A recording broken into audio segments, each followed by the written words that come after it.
Hi guys, इस chapter में हम हाइड्रोपोनिक्स के बारे में डिस्कस करेंगे। हाइड्रोपोनिक्स क्या होता है?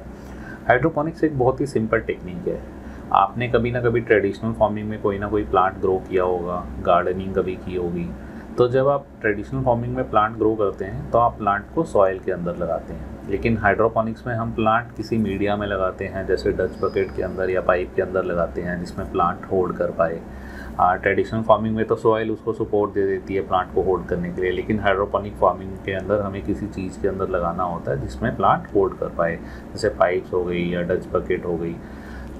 तो ये तो ट्रेडिशनल फार्मिंग और हाइड्रोपोनिक्स फार्मिंग में लगाने की बात होगी कि प्लांट कैसे लगाते हैं। लेकिन प्लांट न्यूट्रिएंट कैसे लेता है, मतलब सॉइल से न्यूट्रिएंट लेता है प्लांट। जब आप ट्रेडिशनल फार्मिंग में लगाते हैं वो अपने आप बड़ा होता जाता है।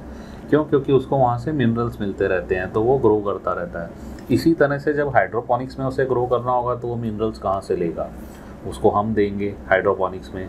लेकिन हाइड्रोपोनिक्स और ट्रेडिशनल फार्मिंग में ये डिफरेंस क्यों है? क्योंकि हम हाइड्रोपोनिक्स में जब हम प्लांट्स को देते हैं न्यूट्रिएंट देंगे, तो वो क्या है कि वो हेल्दी ग्रो क्यों करता है? क्योंकि वो इसलिए ज़्यादा हेल्दी ग्रो करता है क्योंकि जो उसे ऑप्टिमम लेवल पे न्यूट्रिएंट देने होते हैं प्लांट्स को, वो हम हाइड्रोपोनिक्स के थ्रू देते हैं। जैसे आपने कभी ना कभी आपने भी हाइड्रोपोनिक्स प्लांट ग्रो किए होंगे। अब आप सोच रहे होंगे कि कैसे आपने ग्रो किए होंगे।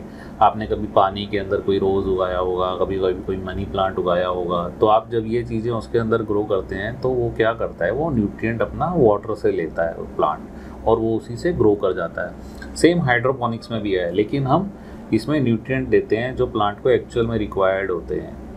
वो हम न्यूट्रिएंट अपने वाटर के अंदर डाल देते हैं, वो न्यूट्रिएंट सॉल्यूशन बनाते हैं और वो उसके अंदर फ्लो करता रहता है। जो हम सिस्टम बनाते हैं उसके अंदर न्यूट्रिएंट सॉल्यूशन चलता रहता है, न्यूट्रिएंट सॉल्यूशन डाल देते हैं जिससे प्लांट हेल्दी ग्रो करता है। तो हम ये जानते हैं कि एक्चुअली हाइड्रोपोनिक्स करने के बेनिफिट क्या है। ठीक है, हाइड्रोपोनिक्स और ट्रेडिशनल फार्मिंग का जो डिटेल डिस्कशन है वो तो हम आने वाले चैप्टर्स में करेंगे ही, उसका बेनिफिट क्या है। लेकिन मैं यहाँ कुछ एक्सप्लेन कर देता हूँ थोड़ा सा। जैसे वो स्पेस सेवर है, हम वर्टिकल भी हाइड्रोपोनिक्स में प्लांट ग्रो कर सकते हैं, लेकिन ट्रेडिशनल फार्मिंग में हमें एक हॉरिजॉन्टल लेवल पे हमें सरफेस मिलता है, तो हमें उसी के अंदर ही प्लांट्स ग्रो करने होते हैं। लेकिन वर्टिकल लेवल पे मतलब हम ऐसे स्टैंड्स ए शेप में बना के या स्टैंड सीधा करके, मतलब हम वर्टिकली भी प्लांट्स को ग्रो कर सकते हैं। लेकिन ट्रेडिशनल फार्मिंग में ऐसा नहीं कर सकते क्योंकि इस प्लांट जो होल्ड करता है वो सॉइल पे ही करता है। लेकिन हम यहाँ पे कोई भी सपोर्ट लेवल उसको कोई चीज़ दे सकते हैं, जैसे पाइप्स वगैरह हो गए या कुछ भी हो गया। आप जैसे स्क्रीन पे देख रहे होंगे, आप ये देख रहे होंगे कुछ एक इमेज है, ये इसमें कुछ पाइप्स लगे हुए हैं और उसके अंदर प्लांट्स लगे हुए हैं और एक नीचे ब्लू कलर का बॉक्स पड़ा हुआ है। तो इसमें प्लांट्स कैसे ग्रो होएगा? जैसे जो हमारा जो ब्लू बॉक्स है उसके अंदर हमने पानी डाला हुआ है और उसके अंदर हम न्यूट्रिएंट सॉल्यूशन डाल देते हैं। वो न्यूट्रिएंट सॉल्यूशन क्या करता है, इन पाइप्स के अंदर फ्लो करता रहता है। तो वो जब इन पाइप्स के अंदर फ्लो करता रहता है और जो हमारे प्लांट इसमें हमने लगाए हुए हैं वो प्लांट न्यूट्रिएंट अपने रूट से लेते रहते हैं, जिससे प्लांट्स हेल्दी ग्रो करते हैं। हाइड्रोपोनिक्स का वर्ड जो ओरिजिनेट हुआ है वो एंशिएंट ग्रीक लैंग्वेज से हुआ है। हाइड्रोस का मतलब होता है वाटर और पोनोस का मतलब होता है work. It means working of water. क्योंकि हम पानी से प्लांट्स ग्रो कर रहे हैं, उसके अंदर न्यूट्रिएंट सॉल्यूशन डाल के प्लांट ग्रो कर रहे हैं, तो इसका मतलब हो गया वर्किंग ऑफ वाटर। अब जैसे आप इस स्क्रीन पे देख रहे होंगे कि ये राइट साइड वाली इमेज जो है ये वाली, इसमें आप देख रहे होंगे कि हमने एक सपोर्ट सिस्टम लिया हुआ है जिसके अंदर प्लांट लगा हुआ है। ये जो सपोर्ट सिस्टम है इसको रॉक वूल बोला जाता है, जो इसमें लगा हुआ है। इस रॉक वूल में हमने प्लांट डाला हुआ है। इसमें आप सीडलिंग्स भी ग्रो कर सकते हैं। जब आप सीड डालेंगे इसके अंदर तो इसको रखेंगे एक ऑप्टिमम टेम्परेचर में, तो इसमें से प्लांट्स धीरे धीरे अपना ग्रो करेगा और वो एक सीडलिंग तैयार हो जाएगी।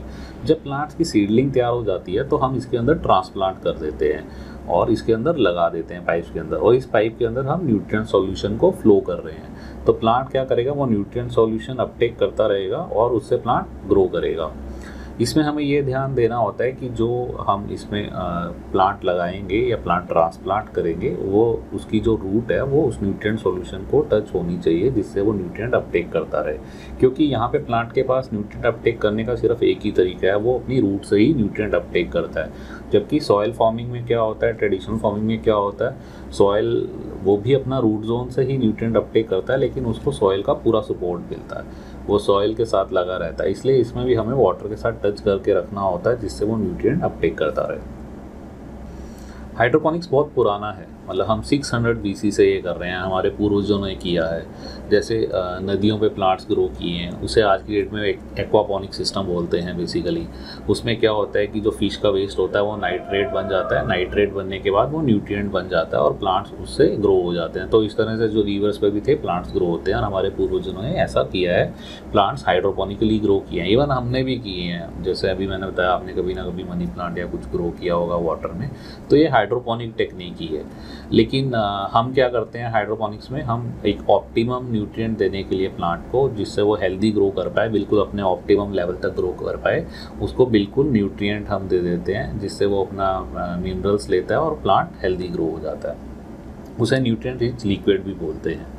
ये बहुत ही सक्सेसफुल और लुक्रेटिव टेक्निक है हाइड्रोपोनिक्स। अब बहुत लोग इसे करना चाहते हैं क्योंकि इसमें एक तो स्पेस सेवर है, ये वाटर सेवर है। इसमें ट्रेडिशनल फार्मिंग से लगभग 90% लेस वाटर यूज़ होता है, और पॉल्यूशन जैसे बढ़ता जा रहा है, एरेबल लैंड ख़त्म होती जा रही है, तो इसमें हमें एरेबल लैंड की रिक्वायरमेंट नहीं है, किसी भी चीज़ के अंदर ग्रो कर सकते हैं। तो इसलिए बहुत ही सक्सेसफुल होता जा रहा है और बहुत सारे लोग इसमें एंटर करते जा रहे हैं। बेसिकली हाइड्रोपोनिक्स जो है, हम इंडोर भी कर सकते हैं, हम आउटडोर भी कर सकते हैं। ऐसा कोई नेसेसिटी नहीं है कि हमें आउटडोर ही करना है, हम इंडोर भी कर सकते हैं। इंडोर हम ग्रो लाइट्स लगा के कर सकते हैं, और हम ऑप्टिमम टेम्परेचर मेंटेन करके रख सकते हैं।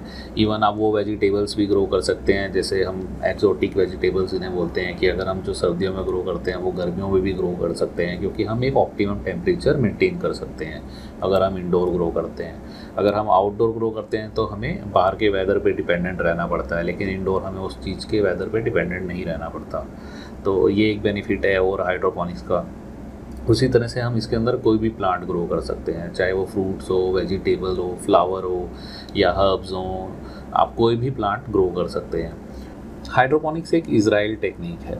बहुत सारी कंट्रीज़ हैं जो हाइड्रोपोनिकली प्लांट्स ग्रो करती हैं। जैसे कई जगह स्पेस कम है, जैसे मान लीजिए सिंगापुर है, तो सिंगापुर क्या करता है, वो अपनी छतों पे प्लांट्स को ग्रो करता है। वो वहाँ पे एक ऐसा एनवायरनमेंट क्रिएट कर देता है जिसमें वो हाइड्रोपोनिकली प्लांट्स ग्रो कर सकता है। इसी तरह से मान लीजिए कोई डेजर्ट एरिया है, डेजर्ट एरिया में क्या है, उसको लैंड नहीं मिलेगी, उपजाऊ ज़मीन नहीं मिलेगी, एरेबल लैंड नहीं मिलेगी, तो वो क्या करेगा, वो हाइड्रोपोनिकली प्लांट्स ग्रो करेगा। तो बहुत सारी ऐसी कंट्रीज हैं जो आजकल हाइड्रोपोनिकली प्लांट्स ग्रो करने लगी हैं, वर्टिकली प्लांट्स ग्रो करने लगी हैं, इवन अच्छी ईल्ड के लिए प्लांट्स ग्रो करने लगी हैं, क्योंकि ट्रेडिशनल फार्मिंग से हमें उतनी हाई न्यूट्रिशियस वैल्यू में और हाई ईल्ड नहीं मिलती जितनी हमें हाइड्रोपोनिकली मिलती है। तो इस तरह से हाइड्रोपोनिक में प्लांट्स बहुत अच्छे और हेल्दी ग्रो होते हैं।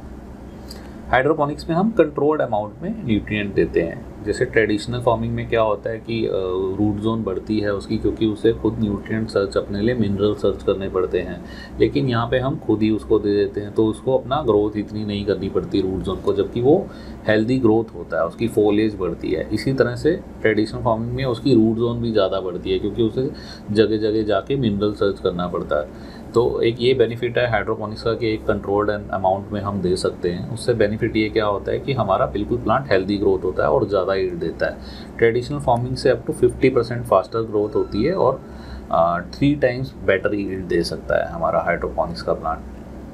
इवन नासा भी रिसर्च कर रहा है। इवन नासा के जितने स्पेस सेंटर हैं या जितने भी स्टेशंस हैं, वहाँ पे नासा ग्रो करता है, क्योंकि अगर मान लीजिए वो स्पेस में जा रहा है तो स्पेस में उसे वाटर नहीं मिलता, लैंड नहीं मिलता, ये सब चीज़ें बहुत लिमिटेड अमाउंट में मिलती हैं। लैंड तो बिल्कुल मिलती नहीं, वाटर भी लिमिटेड अमाउंट में मिलता है, तो वो हाइड्रोपोनिकली ये सब चीज़ ग्रो करते हैं।